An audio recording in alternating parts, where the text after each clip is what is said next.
Andrew Rasiulis joins me now. He's a retired official with the Department of National Defense. Good morning, Andrew. As always, great to have you with us. So Russia sending out drone and missile attacks hours after Trump said that meeting with Putin was off the table. What does this say about Russia's position on a ceasefire and seeing an end to this war? It's very clear.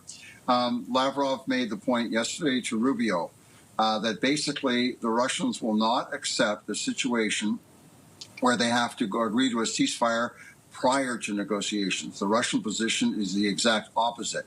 They want negotiations on a settlement, and if that's successful, then they will agree to a ceasefire and, in effect, an end to the war. And so right now, from a Russian perspective, the only option on the table for them is the war option. They will continue to prosecute the war until they force the Ukrainians to accept the Russian positions, neutrality, the four oblasts, and no NATO, that kind of thing. And that's where we're at right now. The summit is postponed, not canceled, but right now we are on the war option. On the war option.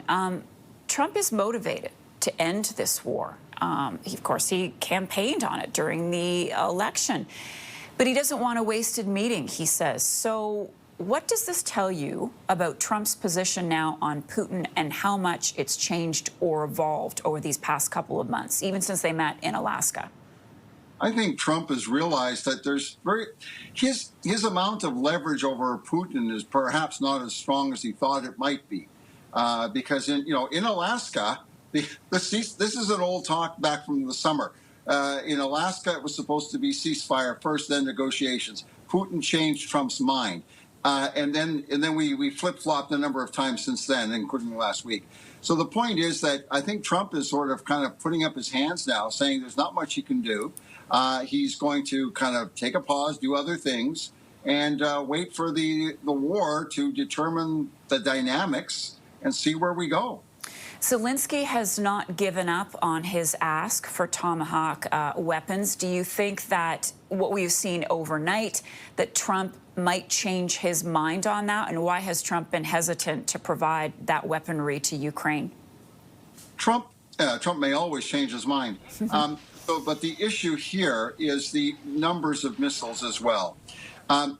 Before the decision not to sell the weapons, the press was talking 10, 15 missiles. That it does not make any strategic impact on the course of a war. These missiles need to be fired in salvos. You need really a stockpile of 100 at least, perhaps to 200, to make a strategic impact on your opponent. So, in the United States, the other reason why Trump's not going to do it is that fact he says the United States needs to safeguard its stockpile in case, it needs it against a war of some sort. So basically, there's no room for maneuver on the American side to sell any large amounts of these missiles to Ukraine. They may come around to selling small amounts. Andrew Rasiulis, he is a retired official with the Department of National Defense. Andrew, thank you so much. Have a good rest of the day.